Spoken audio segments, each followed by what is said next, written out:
Ruby ମାୟାଙ୍କୁ କହିବେ, ମାୟା ତୁ ଏଠି ବସି ସଜେଇ ହଉଛୁ, ତତେ କ'ଣ ତ ବଡ଼ ଭଉଣୀ ପାଇଁ ଟିକେ ହେଲେ ବି ଚିନ୍ତା ନାହିଁ।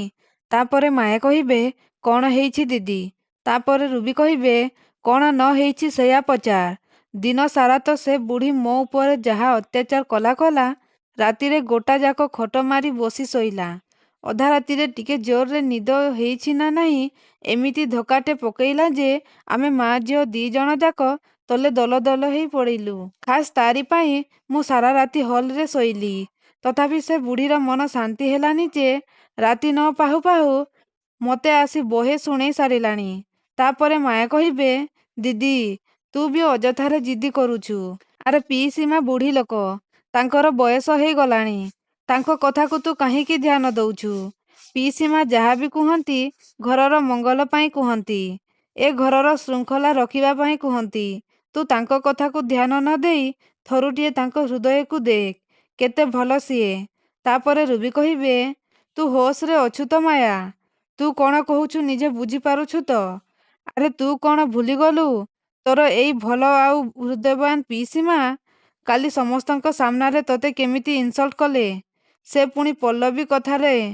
ତାପରେ ମାୟା ରୁବିକୁ ଦେଖିବେ, ଆଉ ପୁଣି ରୁବି କହିବେ, କ'ଣ ହେଲା ତୁ ମୋତେ ଏମିତି ଦେଖୁଛୁ କ'ଣ? କାଲି ତ ସବୁ ଠିକ୍ ହେଇଯାଇଥିଲା, କିନ୍ତୁ ମୋ ଅତ୍ୟାଚାର ସହି ନ ପାରି ମମତା ଏ ଘରୁ ଚାଲିଯାଇଛି।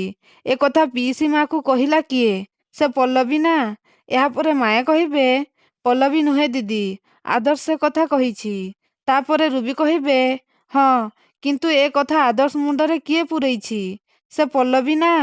ଭିତରେ ଭିତରେ ଲୁଚି ଲୁଚି କେମିତି ଖେଳ ଖେଳଉଛି ତୁ କ'ଣ ଦେଖିପାରୁନୁ ମାୟା?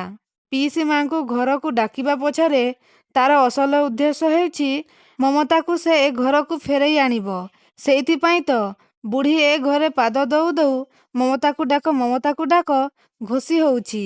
ଆଉ ମାୟା, ମମତା ଯଦି ଏ ଘରକୁ ଚାଲି ଆସେ ତାହେଲେ ଇଏ କେବଳ ପଲ୍ଲବୀର ଜିଦ୍ ହେବନି, ବରଂ ସବୁଦିନ ପାଇଁ ପଲ୍ଲବୀର ଏ ଘରେ ବୋଲା ଆହୁରି ଭାରୀ ହେଇଯିବ।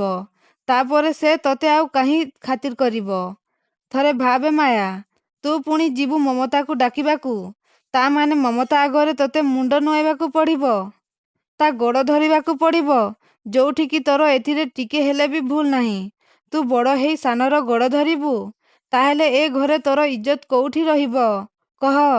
ଆଉ ଇଏ ହେଉଛି ସେ ପଲ୍ଲବୀର ଖେଳ, ତୁ ତାକୁ ହଇରାଣ କରୁଛୁ ନା, ସେଇଥିପାଇଁ ସମସ୍ତଙ୍କ ସାମ୍ନାରେ ତତେ ନିଚା ଦେଖେଇବା ପାଇଁ ସେ ଜାଣିଶୁଣି ଏମିତି କରୁଛି। ତୁ ତ ସରଳ ହୃଦୟର ଲୋକ, କାହା ଅନ୍ତରକୁ ଜାଣି ନ ପାରି ତାଙ୍କ ଜାଲରେ ଫସିଯାଉ, ସେଇ ଅବସ୍ଥା ତୋର ଏବେ ହେଇଛି। ମୁଁ ତତେ ଏବେଠୁ ସାବଧାନ କରେଇ ଦଉଛି, ଏବେ ବି ସମୟ ଅଛି ମାୟା, ତୁ ପଲ୍ଲବୀ ଜାଲରେ ପଡ଼ନି। ତାପରେ ମାୟା କିଛି ବି କହିବେନି। ତାପରେ ରୁବି ମନେ ମନେ କହିବେ, ତୁ ନିଜକୁ ବହୁତ ଚାଲାକ ଭାବୁଛୁ ନା ପଲ୍ଲବୀ? ଏବେ ଦେଖ, ମାୟା କାନରେ ମନ୍ତ୍ର ପଢ଼ି ମୁଁ କେମିତି ତୋରି ଅସ୍ତ୍ରରେ ତତେ ହରଉଛି। ତାପରେ ଆଦର୍ଶ ଆଉ ପଲ୍ଲବୀ ମାୟାଙ୍କ ରୁମକୁ ଆସିବେ। ଆଦର୍ଶ ଆଉ ପଲ୍ଲବୀକୁ ଦେଖି ରୁବି ପୁରାପୁରି ଆଶ୍ଚର୍ଯ୍ୟ ହେଇଯିବେ। ତ ଦର୍ଶକ ବନ୍ଧୁ, ମାୟା କ'ଣ ମମତାଙ୍କୁ ଡାକିବାକୁ ଯିବେ କି? ଆମକୁ କମେଣ୍ଟ ମାଧ୍ୟମରେ ଜଣାନ୍ତୁ।